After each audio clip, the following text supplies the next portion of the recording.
जिल्ह्यांची गोष्ट थोडी वेगळीच आहे. महापूर ते अतिवृष्टीचे जे काही इशारे मिळतात त्या भागामध्ये त्या पद्धतीनं पाऊसही पडतोय. कोल्हापूर पासून ते जवळपास घाटमाथे, पुणे परिसरामध्ये तसेच पंढरपूरच्या इंद्रायणी नदीला सुद्धा जे काही पुराच्या आपण बातम्या पाहतोय, अशा प्रकारे मुंबई, पुणे त्याचबरोबर नाशिक क्षेत्रामध्ये पावसाचा जोर वाढलेला आहे. हा पाऊस उद्या 7 जुलैला ते आजही काही ठिकाणी धुळ्याच्या, नंदुरबारच्या भागांमध्ये सुरुवात केलेली आहे. पण उद्याचे जे काही दिवस आहेत 7 जुलै, 7 आणि 8 जुलै हे महाराष्ट्राच्या पावसाचे निर्णायक दिवस असणार आहे. कारण की ह्या 2 दिवसांमध्ये ज्या भागांमध्ये पाणी पडेल तो खूप चांगल्या पद्धतीचा आणि पुढील पिकांना तो त्या दिवसापर्यंत टिकून ठेवणार असणार आहे.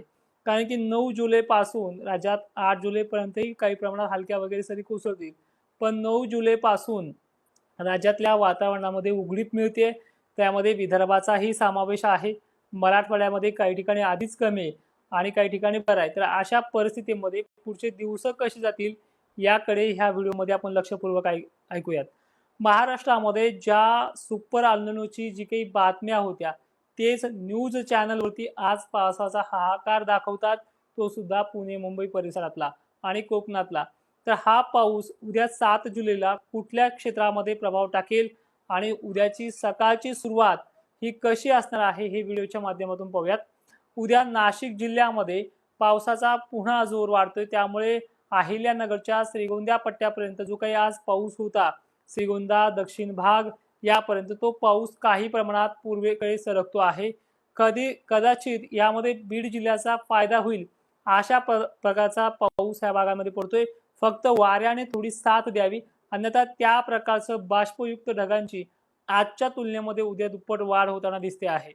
सकाळपासूनच जालना जिल्ह्यामध्ये सुद्धा घनसावंगी, अंबड, कुंभारपिंपळगाव, परतूर, मंठापासून ते देळगाव राजापर्यंत भोकरदन, शाप्रबाद, बदनापूर, कन्नड, सिल्लोड, वैजापूर याचबरोबर पैठण आणि अहिल्यानगरचे सर्व तालुके यामध्ये सुद्धा 7 जुलैला सकाळपासून संततधारेला सुरुवात होणार आहे. ही संततधार किती वाजेपर्यंत राहील हे सांगणं कठीण आहे, पण दुपारपर्यंत तरी झडीचं स्वरूप महाराष्ट्रामध्ये पाहायला मिळत आहे. त्याचबरोबर उद्या काही भाग बीडचा मात्र बऱ्यापैकी सुरुवात करेल. बीडच्या जवळपास उत्तर, दक्षिण आणि पश्चिम भागांना चांगला सटकाऱ्याचा पाऊस राहणार आहे. यामध्ये 5 मिनिटं, 10 मिनिटं किंवा 20-20 मिनिटं हा पाऊस पडण्याचा शेड्यूल उद्याच्या वातावरणामध्ये स्पष्ट दिसतो आहे. पुणे, सांगली, सोलापूर काही प्रमाणात, पण सांगली बऱ्याच ठिकाणी, पंढरपूर परिसर त्याचबरोबर सातारा परिसरामध्ये जोर वाढण्याची शक्यता दाट आहे. छत्रपती संभाजीनगरला चांगला दिलासा मिळेल, अहिल्यानगरला सुद्धा दिलासा आहे.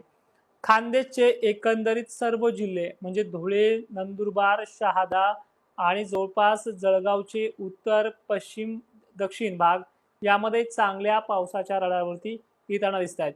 मुंबईसह पुणे, घाटमाथा, नाशिक क्षेत्राला उद्याच्या दिवस रेड अलर्ट अशी परिस्थिती आहे. ठीक आहे. अल्निनोच्या काळामध्ये सुद्धा ही परिस्थिती पाहणं म्हणजे एक चमत्कारिक वातावरण आहे. कारण की या भागातल्या अनेक धरणाचा किंवा पिण्याच्या पाण्याचा प्रश्न जवळपास 2च दिवसात मिटलेला आहे.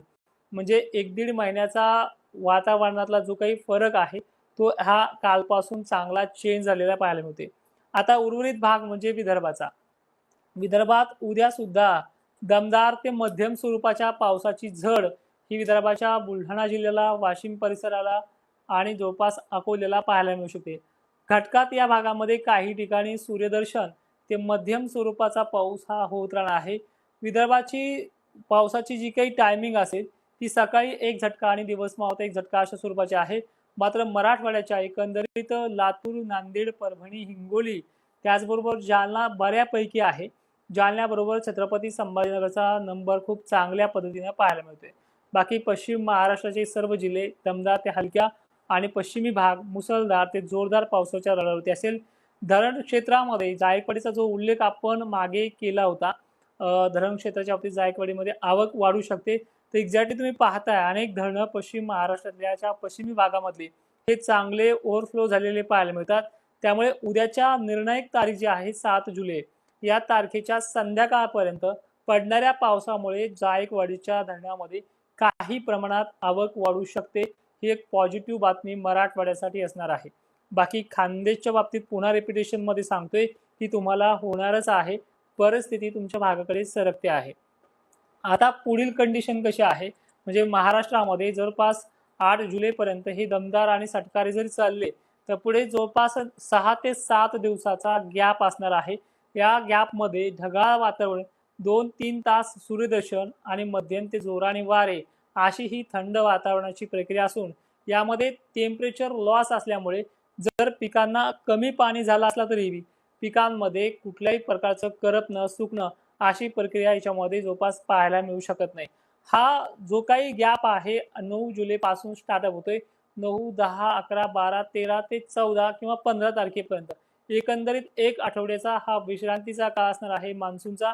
याच्यामध्ये सुद्धा ढगाळ वातावरण आणि हलक्या सरी या काळामध्ये होत राहू शकतात, त्यामुळे मोठी घाबरण्याची कंडिशन नाहीये। मग पुढील टप्पा जो येतोय तो जवळपास 15-16 जुलैच्या दरम्यान रिमझिम पाऊस ते जोरदार सरींचा हा टप्पा येतोय। यावेळी दक्षिण महाराष्ट्र मराठवाड्यामध्ये याची साथ बऱ्यापैकी पाहायला मिळते।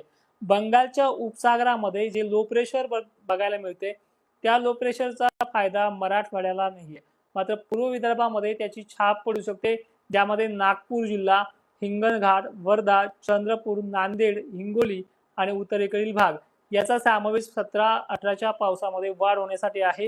पण जो पश्चिम महाराष्ट्रामध्ये जे लो प्रेशर बनलेलं होतं या काळामध्ये ते वितळल्याच्या नंतर पुन्हा अशा स्वरूपाचं लो प्रेशर 15-16ला बनून यामध्ये दक्षिण महाराष्ट्राचा आणि मराठवाड्याचा फायदा होणार आहे।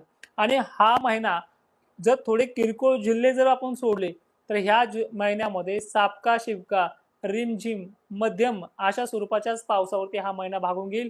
आता सप्टेंबर, ऑगस्ट, सप्टेंबरची जी काही कंडिशन आहे याबद्दल बोलूया। हे जे पश्चिमी वारे आहेत, बखाडी वारे दरवर्षी सुटत असतात, ह्या महिन्यात ते आवर्जून सुटतात, त्यामुळे ह्या महिन्यामध्ये मोठ्या पावसापेक्षा छोट्या पावसावरती पिकं चांगले राहतील अशी शक्यता आहे। दीर्घकाळ मोठा खंड 20 दिवसाचा नाहीये, एक 7-8 दिवसाची उघडीप राहणार आहे फक्त।